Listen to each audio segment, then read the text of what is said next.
Hello everybody, Iain Robson, welcome back to the Big Bud DLC. Alright, so today we're looking at the final two pieces, which is the enormous Manure Spreader, and the other piece is the big overloader here. Okay, so let's start off with the Manure Spreader. This thing is enormous. This thing is probably the biggest Manure Spreader I've ever seen. I'm surprised it even exists. So it's the Brochat, maybe? Looks like you say it as Constructilia, maybe. But anyways, Brochat. It's $200,000 for this manure spreader. The crazy thing is, it's got a 50-meter spread, and it holds 70,000 liters of manure. That's a lot of manure. Also, take note of the fact that it needs a 500 horsepower tractor, so it's not a small implement by any means. You can work it at 20 kilometers an hour, and it costs you $240 a day to run. Other than that, it is a normal manure spreader, but let's take a look at it. Looks pretty good. It's got quite a bit of detail on here, actually. Brochat. Oh, there it is. Constructeur. Okay, it is French. Okay. Maybe it's from Quebec then? Well, I have to look that one up then. 50 tons. Looks like that's what it's supposed to be. 50 tons worth of manure. It does have steering axles in the back as well. Vertical spread, which is always good. The old horizontal style of beaters don't work nearly as well. Well, they do work, but they tend to chunk up your manure a bit more, which is not what you want. You want a nice fine spread when you're spreading manure. In real life, at least. Can I go up the otter here? Can I do anything on the outside? Nope. Nope, didn't think so. Alright. Let's go ahead and unfold this. So you do need to lift up. Oh, that's different. It's like a tipper trailer in this context. Wow. The hydraulics there working. Even take a look at the wires back here. Look at these wires right here. Just take a look at those wires. See that? Even those little wires move. That's awesome. Wow. All right, let's go ahead and fire up this. So it's 15 meters wide. Let's turn it. Let's turn it on, and then go for it. So 20 meters, 20 kilometers an hour is pretty quick, actually.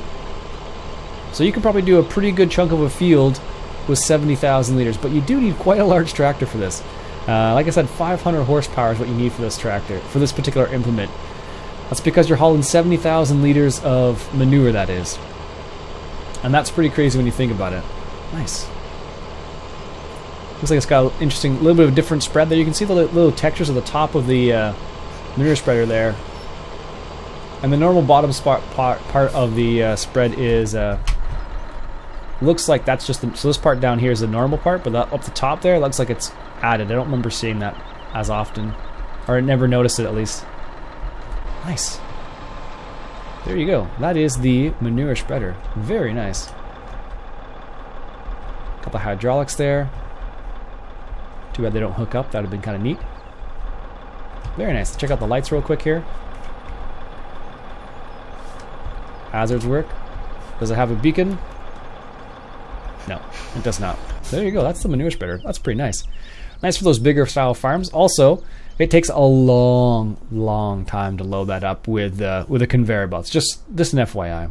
So let's go ahead and grab this guy right here. This is the Brent. Which one is this one? This is the overloader. And it will cost you, oh, it is Brent Avalanche, okay. 1596 Avalanche, costs you $118,000, holds all of your, oh, it even holds manure. Even holds seeds and fertilizer from the looks of it, which is kind of cool.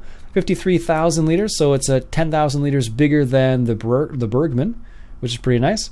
And it'll cost you $190 a day to run. Let's go ahead and open this up, as you can see. Oh, that's neat. Even the little pole in the back actually moves back and forth. So let's go ahead and pull this up to here. It's pretty tall, even beside the combine there. So while it's filling up, let's take a look at this. So you do have the option, by the way, of buying this with the standard wheels or with tracks. So that's the standard wheels right there, and we have the crawler tracks. And you also have the choice between red and green. Christmas colors.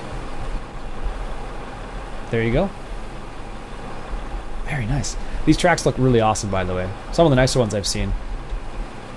Equalizer. It's not the Susi tracks, it's the Equalizer tracks. Too bad the little texture from this goes through there, but It's a shame. There we go. Does it have lights? Yes, it's even got the slow moving sign, which is kind of neat. Nice. Let's see what the pipe looks like when you unfold it here. Nice, so you got close cover, open cover, pipe out.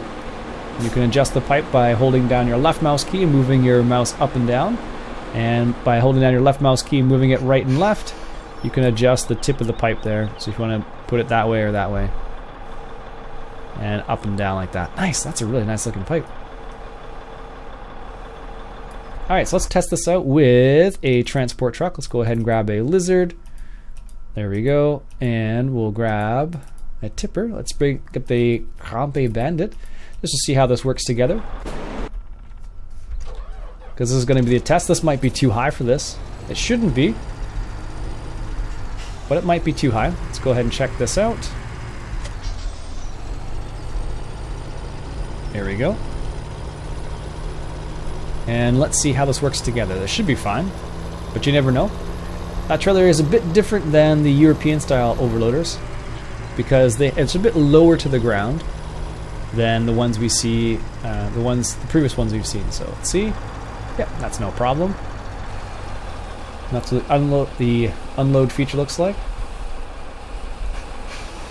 Seems to unload pretty quickly. So there you go. It's not too bad. Yeah, so even with a pretty tall trailer you can get that to work properly. Nice. I like, one of the things I really noticed about the Big Bud DLC is the slow moving signs on vehicles as opposed to the caution signs. So if you get, let's say, if you get one of these case quad tracks, for example, you'll notice that it has these little caution signs here that you don't see too often in the United States or Canada. But on these, I don't think this one doesn't have one, or does it? No. It should have one probably. But this has the slow moving sign there, which is what most tractors should have in Canada when they're on the roads and whatnot. So there you go, folks. That is the overloader, which holds, once again, 53,000 liters, which is pretty sweet actually. And it doesn't give you a horsepower suggestion, but you need quite a hefty tractor for that one. And it's $109 a day to maintain. And then the other thing was the Manure Spreader, which is $200,000, holds 70,000 liters, and you need a 500 horsepower tractor. And it spreads at 15 meters wide. Crazy. Alright folks, that's it for the Big Bud DLC. I hope you enjoyed. If you have any comments or concerns, please leave a comment below. My name's Ian Robson. If you enjoyed, why don't you go ahead and hit that subscribe button, and I'll catch you guys later.